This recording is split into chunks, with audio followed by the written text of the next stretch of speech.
Hi guys, welcome back to my podcast. You're watching Teresa and this is Chats with T.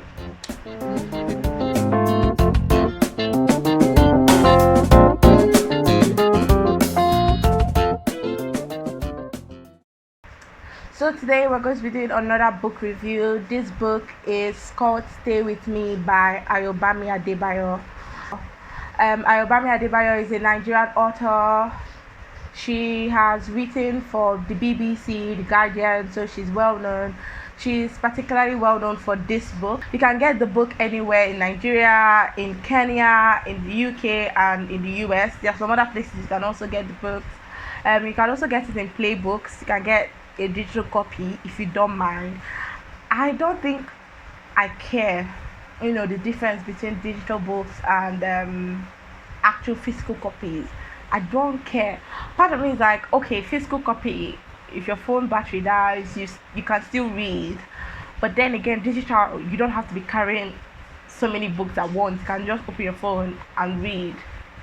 Do you know what I mean? I learned about the book from Port Harcourt Book Club, so shout out to Port Harcourt Book Club. I finished it in a day. This book is a proper page turner. I enjoyed it. I loved it. It was one of these books where, I don't know, with me, I like books that show the plight of women or that show experiences of women, and normally those experiences are negative, to be very honest, in our society. But this was a book where the woman was kind of at fault too, where like the blame in a relationship was mutual. So I couldn't just defend like, oh, a woman. Let me drop the pen.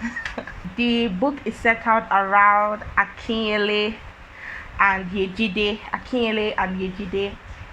They met and they got married, and unfortunately, like in real life, this happens. They got married, and 2 years later, they did have a child. As you can imagine, in Nigerian society, things were not really going to like be good, or the reaction for them is not really going to be good. Immediately you're getting married, people are already telling you children, grandchildren are blessing you with children. And 2 years, they can say, okay, 1 year you just want to get to know yourselves.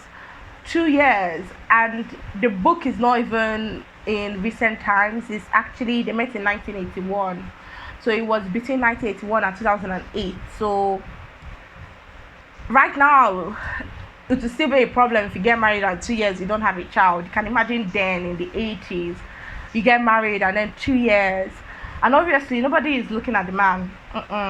Everybody's like, what is wrong with Yejide? Like, why don't you have a child?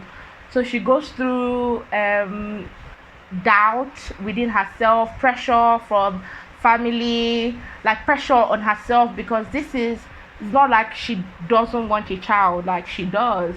So this book like sheds light in like what marriage was in that time, the relationship between mother-in-law and the bride, and like deceit in marriage, because there was a lot of deceit in the marriage apparently. Apparently the problem is actually with Akin, like story of everybody's lives, like the problem is with the man. Akin had been deceitful, so he had like some kind of erectile dysfunction. He got married to Yejide, he didn't tell her, so you can imagine Yejide is going through these pressures within herself, external factors from Akin's own family, and Akin knows that the fault is not with her, but he just swallows it, like keeps his secret, and just allows his wife that he loves just go through all this rubbish. So like you can see that there's deceit at the get-go. But in Yejide's quest for finding a child, she cheats on Akin, and she cheats on Akin with Akin's brother, and then she gives birth to child 1, child 2, and child 3.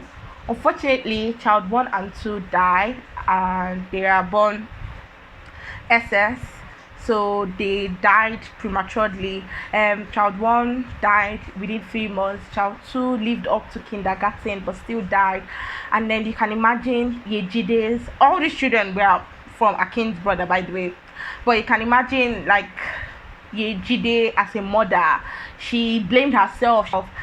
Akin was a dutiful father, if you want to put it like that.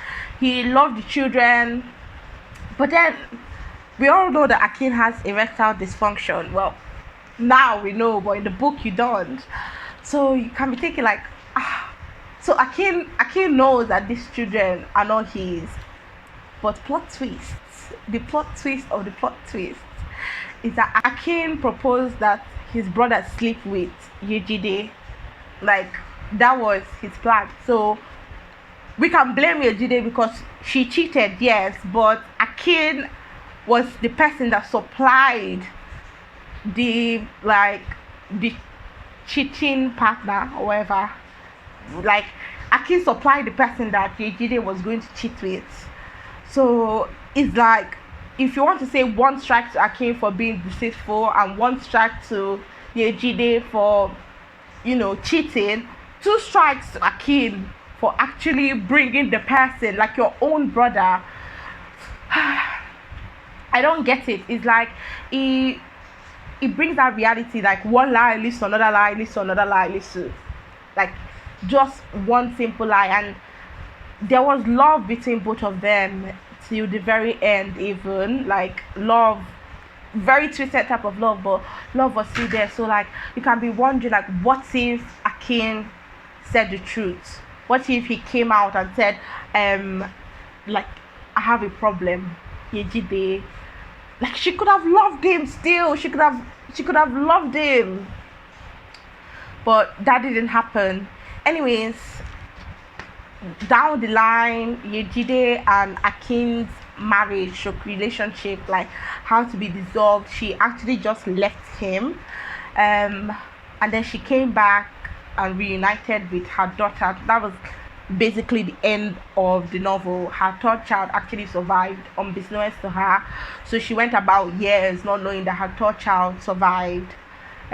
She left because she didn't want to go through, I can't blame her, but like she didn't want to go through another child dying again. Her last child, Rotimi, meaning stay with me. So yeah, it was such a sweet moment, like getting that. Like when writers do the name of the novel incorporated into the actual novel and you're reading it and it gives it that light bulb that talk about the writing style of the book, and then we'll go into like the key points I wanted to discuss about the book. I love simple writing. Like, I love writing that, I want to learn a word or two from a novel, but at the same time I don't want to be googling every page. I don't want to, this word, like, what does this mean? I like simple writing. I can just read, enjoy myself. I read this book in a day, so I can just sit down. I don't need any other thing. I can just focus on the book and understand. Like, the paragraph just flows, simple English, nice spacing, like beautiful visuals. Like, when I mean visuals, like the fonts that they use, I like a little bit of a chunky font, and I enjoy that in this. I don't know, I'm sure that there's a psychology behind like why writers use small or big fonts or like different types of font types, but I really liked everything about the book. Everything. Like, the suspense in the book was beautiful because we saw Yejide get pregnant without knowing she cheated. We discovered that Akin knew. Like, we discovered Akin's erectile dysfunction like way into the book. Like, the suspense was really dragged out at every point. I found myself closing the book and I run to my sister and say, what if Yejide cheated? Like, what if Akin's brother is the baby's father? And like, you think that you're the person discovering, or like you're the private investigator discovering the new fact, but the writer actually just takes you through the journey of discovering each and every fact. And the writing was seamless. It was beautiful down to the end. It's a kind of novel, it didn't end like the way I wanted it to end. I'm a romantic, so I want everything to be happy, everything to be nice. But then again, like, there's a beauty in seeing that sometimes things don't work out. It's like it doesn't. So the first thing that I want to discuss is love enough? Like that was one of the things like the book brought about. I always discuss with my friends, like at first growing up I'm like, yes, love is a love. When I mean growing up, I mean like 14, when I had sense ish. So I'll be like, yes, love is enough, like love would conquer all. But then when I see the reality of life, I feel like love is a lot different from like love we experience as human beings, a lot different from love. I don't know how to explain it, but like you would believe that in components of love you have respect, you have like honesty, integrity, and do you know what I mean, companionship. But in most relationships you see like love is different from respect, is different from like truthfulness, is different from dignity, is different. So it's like, is love actually enough? Like just that emotion of every time I see you my heart goes boom boom, like is that enough to sustain a relationship? Like that's one of the things that the book highlighted. And I think the book highlighted like it's not, because to the very end there was still fragments of love between Akinle and Yejide, but they didn't work out, unfortunately. Another thing like the book highlighted, not really that it wasn't glaring but it was beautiful, was identity. We saw it with Yejide. At some point Akin was forced, if you like. I don't think he was forced. I feel like if he had the leave and you didn't want to do it, you wouldn't have. But he was forced to get married to a second wife, and Yejide obviously was defensive. I don't know, she was heartbroken, defensive, she was angry, rightfully so. I can imagine, like you meet somebody, you love them, you get married, promises were made, most likely, and Akin getting a second wife was like a betrayal. And in that betrayal we saw Yejide like fight for her identity. She didn't want to be a first wife. Like she didn't want that to be her identity. First wife, no, she wanted to be Yejide, plain and simple. She didn't want to be anybody's mother. No, our mother. Like that's what the girl was calling her, Fumi. That's what the girl was calling her, our mother. She didn't want to be all those. She just wanted to be Yejide. There was a strong sense of who she was, her identity. In the book, in secondary school, apparently Yejide was a fighter, and she took pride in that identity as a fighter. Like, I'm somebody that can defend myself. I'm somebody that is strong. I'm somebody that is intelligent. There was a really, really strong sense of identity. That was another thing that the book pointed out. And then it pointed out like motherly affection in different ways. Yejide grew up without her mom. Her mom died giving birth to her, but she had 4 stepmoms, and obviously that kind of helped with, or I would say helped, but like that kind of increased that need for her to find an identity, because she didn't fit in. Every other of her step sibling had both biological parents, and Yejide didn't have that. Yejide's dad told her, like, it's because of you your mom died. So Yejide has this void that needed to be filled, this void of who to call her mom, who to call her mother. She had 4 stepmoms, but she never called them mommy. She never called them like her actual her actual mom. She never bestowed that name on any 4 of them. So there was that void, like she was looking for a good motherly figure, and she thought she found this in Akin's mom. But we know Akin's mom was secretly behind all the pressures on Akin to get his second wife.